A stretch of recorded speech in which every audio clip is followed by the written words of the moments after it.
محبت خوبصورت لیکن پراسرار کیفیت ہے جس سے انسان کا سامنا ہوتا ہے دوسرے تمام انسانی رویوں کی طرح محبت بھی ہمارے دماغ میں بائیو کیمیکل سے کنٹرول ہوتی ہے۔ ہمارے جسم میں کئی طرح کے نفسیاتی اور کیمیکل نظام ہیں جو ہمارا محبت کرنا یقینی بناتے ہیں۔ ہم سمجھنا چاہتے ہیں کہ محبت کرنے کی جبلت کی ابتدا کس طرح ہوئی اور وقت کے ساتھ اس نے کون کون سے ارتقائی مراحل طے کیے۔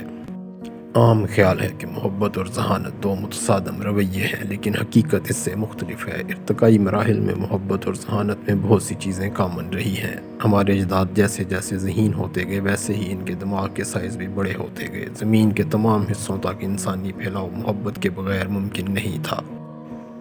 دیکھا جائے تو انسان کے بچے جب تک خود زندہ رہنے کے قابل نہیں ہوتے انہیں بہت زیادہ توجہ، محبت اور تحفظ درکار ہوتا ہے۔ خوراک کے لیے بھی یہ لمبے عرصے تک مکمل طور پہ اپنے والدین پہ انحصار کرتے ہیں۔ محبت کی موجودہ صورت اچانک پیدا نہیں ہوئی بلکہ طویل ارتقائی مراحل کے بعد یہاں پہنچی۔ ہمارے اجداد کا زیادہ عرصہ اکٹھے رہنا محبت ہی نے یقینی بنایا، جس سے ان کے لیے بچوں کی پرورش کرنا ممکن ہوا اور یہ اپنی نسل کو زیادہ بہتر انداز میں پوری زمین پر پھیلانے میں کامیاب ہوئے۔ نتیجے میں ان کی محبت اور اکٹھے رہنے کی فطرت کو بھی دوام ملا۔ سٹڈیز بتاتی ہیں کہ سنگلز کے مقابلے میں رومانوی جنسی پارٹنرز میں مزید جنسی پارٹنرز کی خواہش میں کمی آ جاتی ہے۔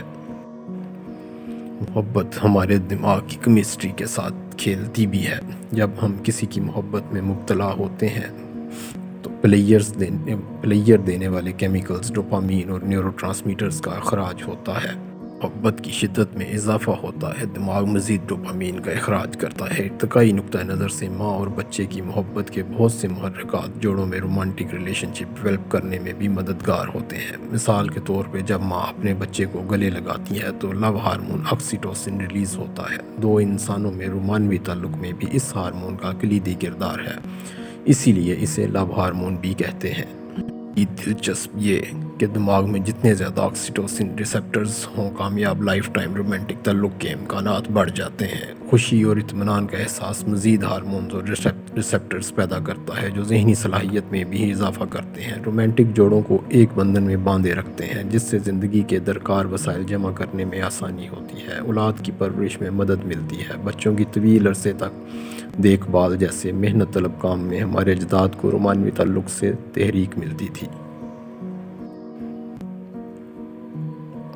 مثلاً تمام پرائمیٹس میں صرف انسان نر ہی بچوں کی پرورش میں مادہ کے ساتھ مل کر اپنا بھرپور کردار ادا کرتا ہے۔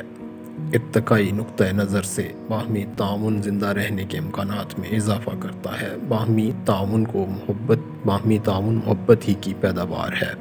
ذہن کی سیکھنے کی صلاحیتوں میں اضافے کے لیے محبت کا کردار بہت اہم ہے۔ جب انسان محبت میں مبتلا ہو کر لائف ٹائم ریلیشن شپ بناتے ہیں تو ان کے تعلقات میں آج کے زمانے کے انسانی تعلقات میں آنے والی مشکلات جیسے مسائل ہوتے تھے۔ اس سے انسان کی مختلف مسائل سے نمٹنے کی صلاحیت میں بھی اضافہ ہوتا تھا۔ رومانٹک ریلیشن کے علاوہ اپنے پارٹنر کے ماں باپ، بہن بھائی کے ساتھ بھی تعلق نبھانا پڑتا تھا۔ ان مشکلات سے انسان نے بڑے پیمانے پہ ایک دوسرے کے ساتھ تعاون کرنا، مل کر رہنا سیکھا۔ سوشل انٹیلیجنس میں اضافہ ہوا جس سے ہمارے دماغ کے سائز میں بھی اضافے میں مدد ملی۔ ذہن کے سائز اور ذہانت میں اضافے سے مختلف زبانیں وجود میں آئیں، سوشل انٹیلیجنس میں اضافہ ہوا اور اس طرح انسانوں نے محبت کی وجہ سے پرائمیٹس کے سادہ دماغوں سے آج کے پیچیدہ اور بہتر دماغوں کی طرف سفر کیا۔ ہم مختلف دنیا میں رہتے ہیں، یہاں بھی بچوں کی پرورش میں مشکلات ہوتی ہیں لیکن پہلے سے آسان ہو گیا۔ اب خوراک کے شکار کی ضرورت ہے، نہ ہی میلوں پیدل سفر کی، نہ ہی غاروں میں بنے گھروں کی شکاریوں سے حفاظت کرنے کی ضرورت ہے۔ کیا اس سے یہ اخذ کیا جا سکتا ہے کہ اب ہمیں محبت کی ضرورت نہیں رہی اور ہمارے ذہن لو لیسنس کی طرف منتقل ہو سکتے ہیں؟ ایسا ہونے کا امکان نہیں ہے۔ محبت کا وجود رہے گا، انسانوں کے باہمی تعلقات میں اب بھی اس کا اہم کردار ہے۔ ہمارے دماغ کے پرائمیٹری پارٹس مثلاً tegmental area, reward hub, amygdala, fear centre آپس میں اس طرح منسلک ہیں کہ محبت کے جذبات کو شناخت بھی کرتے ہیں، بڑھاوا بھی دیتے ہیں۔ لہٰذا محبت یقیناً وجود رہے گی۔ ہزاروں سال گزر جانے کے باوجود ہم میں محبت ملنے کی شدید ترین خواہش پائی جاتی ہے۔ آخر میں یہی ہمیں انسان بنائے رکھتی ہے۔